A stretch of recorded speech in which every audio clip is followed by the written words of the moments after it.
In his brief address at the outreach session of the recent G7 summit held in Italy, Prime Minister Modi touched upon three key aspects that India is prioritizing: technology, artificial intelligence and energy security, affordability and last-mile services delivered to its people.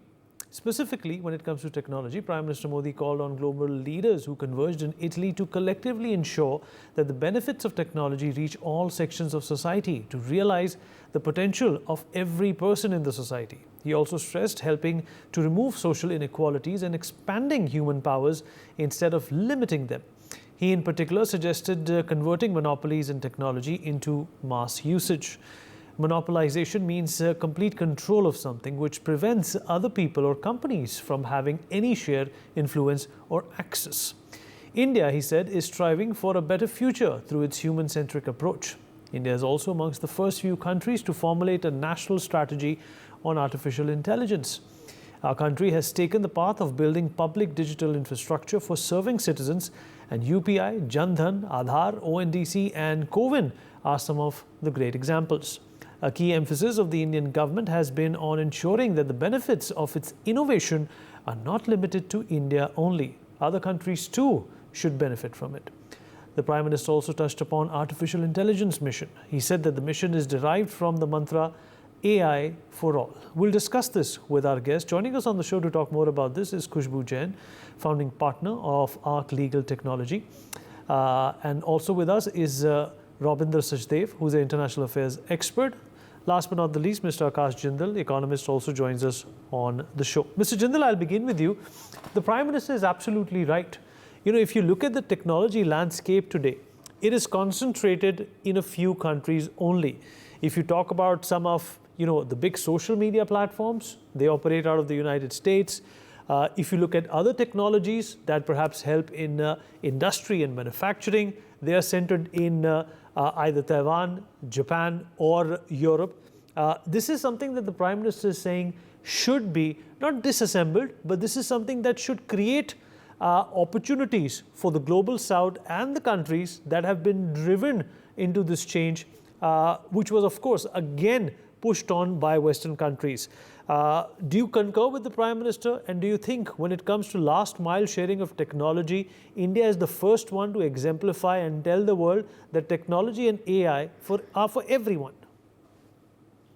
Very right. I totally concur with our Honorable Prime Minister, because this is what we have been doing. This is what we have been exhibiting. India has been standing for the global south. As far as technology is concerned, yes, India also has innovated many technologies. Now, as far as the global south is concerned, global south knows how India has always stood for, how India has always been for its progress, whether it's African countries, whether it's Latin American countries. The global south knows India's relevance. And as far as technology is concerned, yes, artificial intelligence, I'll tell you, India is taking great strides. And artificial intelligence, India could be one of the top leaders in artificial intelligence, much, much ahead than other countries. So I think what our Prime Minister is saying is very right. And now G7 also, the way our Prime Minister and our country is getting importance, it very clearly tells why India is becoming relevant to the entire world. See, G7 now, Europe, what does it consist? US, UK, then Japan, Germany, Italy, France, Canada. So now what is happening is these countries, all of them are facing a slowdown. Whereas India as an economy is now the fastest growing economy, growing at 8.2% GDP growth. That's the GDP growth for 2023-24. In the last quarter of also 2023-24, we have exhibited 7.8%. So as of now, G7 also needs India a lot. G7 countries, they need India a lot, particularly now with the way things are happening, the way China is trying to show its importance, its supremacy in various areas. Of course, semiconductor manufacturing, they have been trying to exhibit the power. Then other things also, if you talk about other geopolitical things also, South China Sea, what China has been doing, the way it has been creating artificial islands, the way they have been trying to reclaim land from the sea, the way they have been trying to go for the oil reserves there. So all that India is becoming relevant to the world with the sort of young people we are having, with the sort of consumption we are having, with the sort of economy which is becoming stronger by the day. See, now we all know Japan has slipped to fourth biggest economy, and India any day would become fourth biggest economy because India is progressing, and Japan is not able to hold the way Japan.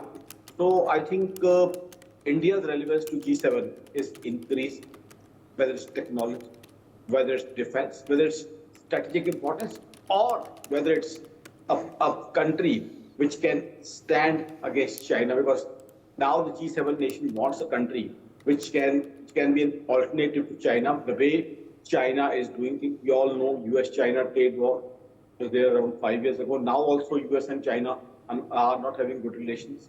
Then the way China does business, and most of the Western world, particularly G7 countries, are not liking the way China does business, the way China interferes in smaller countries in the name of OBOR. So all things make G7 very relevant, and particularly India is now becoming much more relevant.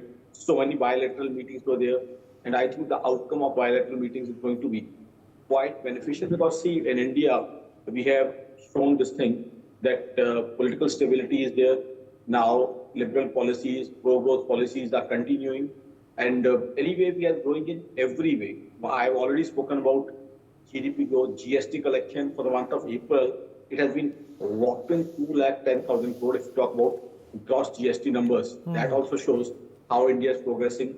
RBI has given a huge dividend to our government. So all things show. Now see, America being the biggest, strongest economy, still they are not able to Right, but reduce you the know, inflation. this also, you know, in a lot of ways, Khushbu points out to you know, the imbalance that exists today in terms of governmental approaches and leniencies and, you know, internal policies also, right? If a country like the United States has the maximum number of tech companies, the big 10 companies are in the United States, there has been a system, there has been a longevity, there has been a flexibility that's facilitated this kind of a growth.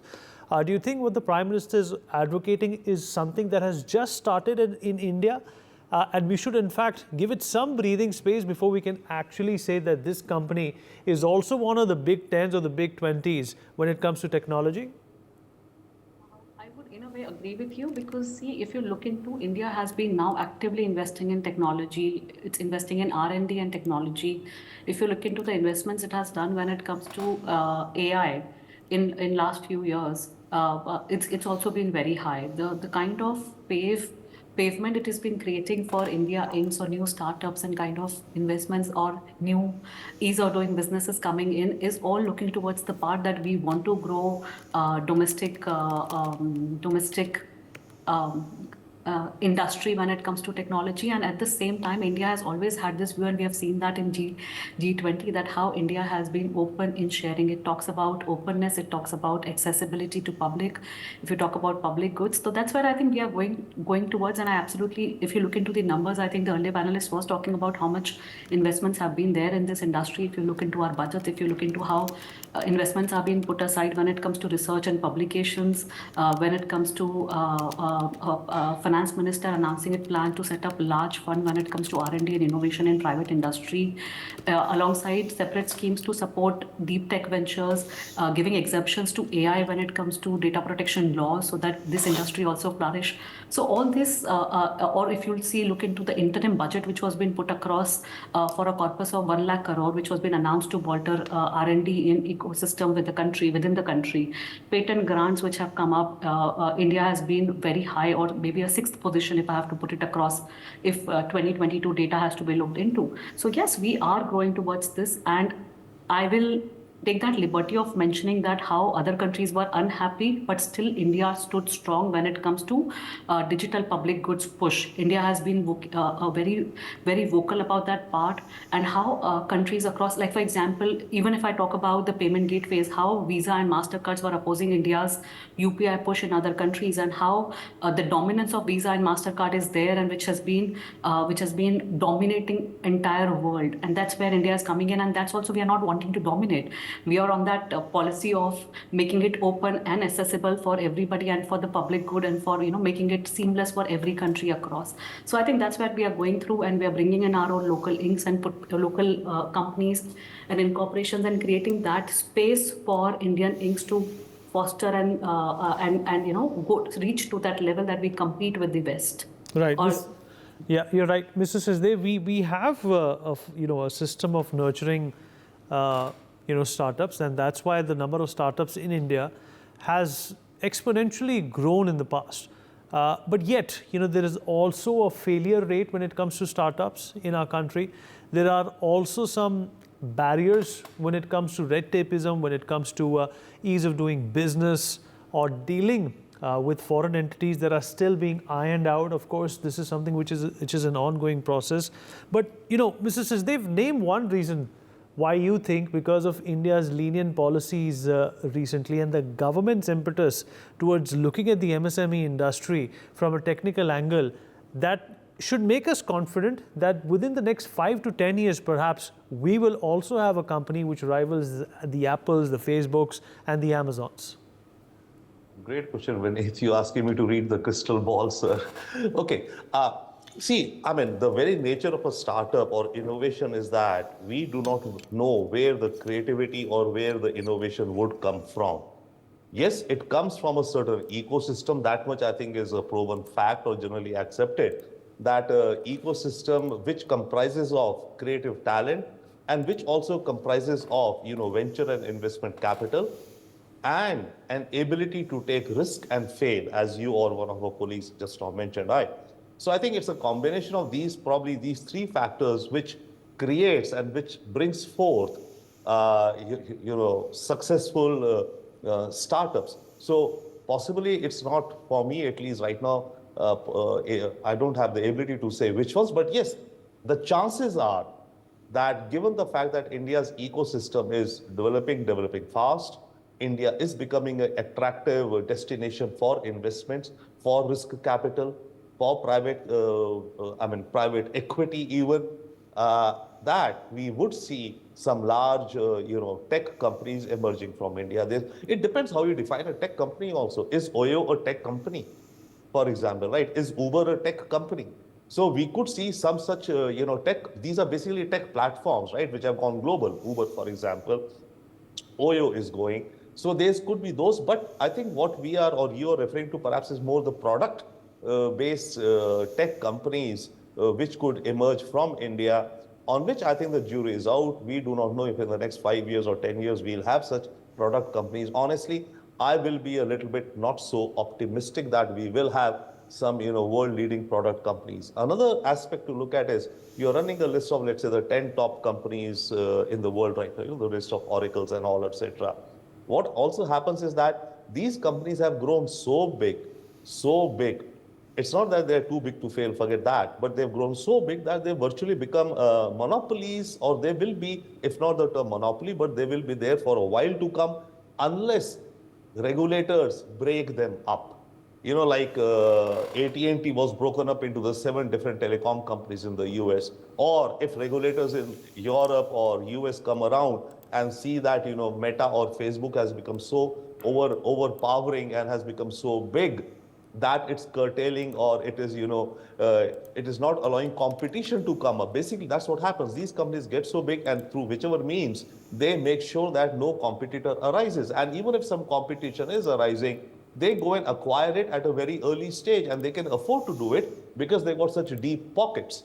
So I think on the one hand, that is also a trend we should be aware of in the world tech industry, that the large ones have so much money that they can keep throwing money at emerging startups in whom they see even a little promise. They can invest in 10 different startups, maybe 10 billions each, and still it's okay for them even if one of them succeeds, and the rest 9, they just absorb within themselves, and they make sure that there is no such entity arising in the future. So that's the broad terrain, I would say. But coming back to India, yes, we should see a lot coming, but at the same time, I think we need to invest a lot more money. I was reading, I think just today only, China's investment in its tech R&D is around $450 billion. how much is ours? Okay. So there is it's a fact that money matters and large amounts of money matter a lot. So I think we are getting there, to which I think as our economy rises, of course, it means that we'll have more money to put into our R&D. Let's look at the number of patents that we generate in a year. Let's look at the number of patents that China generates in a year. Let's look at the number of patents that America generates in a year. We are way below. Let's be, if we really look, I forget the numbers, but we are way, way, way, way below in terms of the patents that we are generating every year. So all of this has to be speeded up, and I think definitely more investment by, see, the very nature of startups is that in a way that it should be more private capital coming. But even if we look at the US tech industry owes a lot to the federal government. The entire internet, let's say, came around due to investments by the defense agency DARPA of the US, which led ultimately to the, to the internet. So the US federal government invests a lot of money, which gives a fillip to technologies and technology sectors. So our government also has to spend a lot of money, but then along with it, there is that venture or risk capital which has to be out there. Right. Mr. Jindal, do you concur with what Mrs. Dev has said, that in terms of investment, we should obviously not compare ourselves to China, but definitely the stakes can go higher? Well, I have respect for Mr. Sajdev, but my view is a bit different. See, now in India, lots of money is coming through venture capital. Lots of money is being put by angel investors. Other way, PE funding. And we shouldn't forget a very strong, very robust capital markets. If we see the way our capital markets are going, currently 76,000, 77,000, and our very strong investor class, I think we just have to give them a very strong idea, a strong concept. So I don't think money is going to be that big a problem. Lots and lots of money is coming to venture capital. All these startups get lots of money.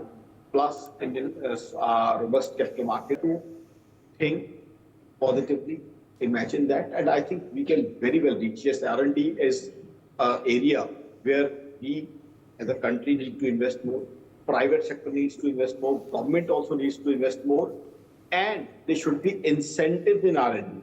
That is one area where we lack. Otherwise, I don't think any problem wherein we can have global sized companies. See, 10 years ago, 15 years ago in global form, could somebody think that India could be very close to becoming the fourth biggest economy? Could somebody think that India could be the fastest growing economy amongst major nations? When GST was launched, there were so many questions, so many queries. Would we be able to implement it with India's traders in small towns, not understanding computer, online things? Would we be able to implement it? Now see, April 2024 data tells 210,000 crore whopping gross GST collection. So we have been successful. So in the past 10 years, many things which initially people thought couldn't be successful have been shown. They have been implemented with great success. So I think we can definitely do that also. And India is becoming much bigger, much stronger. Now, China's one-child policy, now everybody knows, that has impacted China negatively. Whereas India's young class, India's youth, India's demographics are adding to India's advantage. So I think after 5 years down the lane, 7 years down the lane, there are many more positive surprises which India is going to offer the world.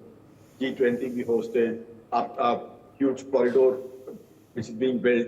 Now G7, see the importance which our Prime Minister got, which India has got. So I don't think there could be much impediments in India coming out with companies which are of global class, global level. And wherein you see, now with China becoming much more weaker, I think there are lots and lots of global money which was initially which had to go to China would be shifting to India. Not only the huge FDI money, not only portfolio investments, but this venture capital money which had to go to technology companies would also shift to India. With China, some of the countries not liking China for what it has been doing, whether it's South China Sea or the way they conduct business. and some of the countries are countries not wanting to do business with China, and China again, though they may be a very big economy till 2015, they kept on going, but some months ago All right. China had Let's also get escalation. another reaction from Khushbu Jain. We've run out of time. Khushbu, how would you want to sign off in terms of what the Prime Minister is trying to achieve over here? It's not only about the last mile connectivity or the last mile internet access that he's advocating for. He's saying that everybody in the world, including in India, including the global south, which India has been a champion of, needs to take advantage of technology the way people have been able to take advantage of technology when it comes to UPI technology, when it comes to the other facets which have in fact made life so much easy in our own country. Absolutely. That's why if you see in past few years, how many several bilateral treaties or multilateral treaties or agreements have been signed between India and other countries and organizations, which primarily focus on collaborations when it comes to 5G network, when it comes to cloud computing, green technologies, fostering knowledge sharing, and also to an extent of joint research and development efforts. And we have been putting in a lot of money when it comes to AI.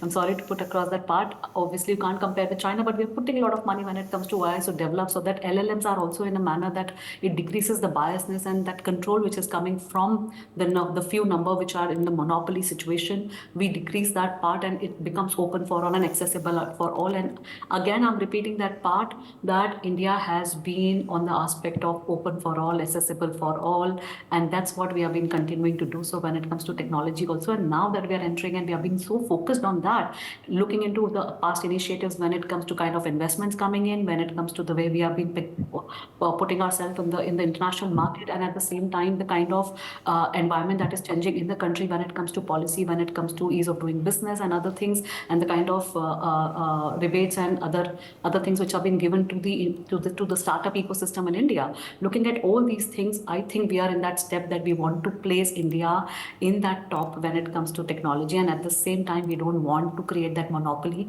We want this technology to be open for all.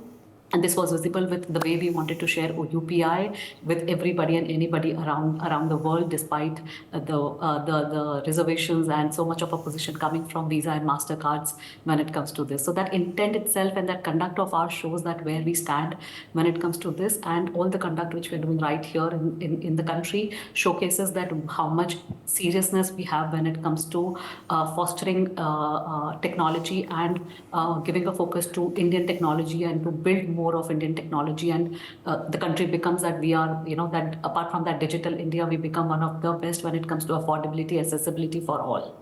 All right, Khushbu. For more such videos, subscribe to the NewsX YouTube channel, hit the bell icon.